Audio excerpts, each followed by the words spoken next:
In front of me is Samsung Galaxy A16 and today I would like to show you how you can switch on and use one-handed mode.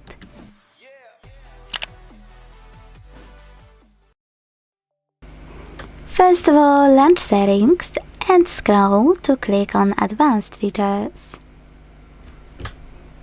Now select one-handed mode by clicking on it on the left, and when you're ready, use this switcher at the top right corner to activate it.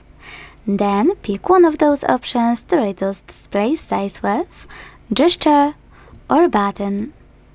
After you decided, follow the chosen method by clicking this description at the bottom of it. In case of button, double tap the home button. So when I do that, one-handed mode is on. To resize it, hold one of its top corners and drag it. To change placement of it, click on this icon on the left, on the right, or hold this line at the top and drag it. To go back to standard size screen, tap on blurry area. And to disable one-handed mode fully, use the same no blue switcher.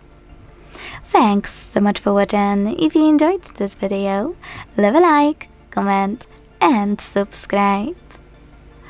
Bye!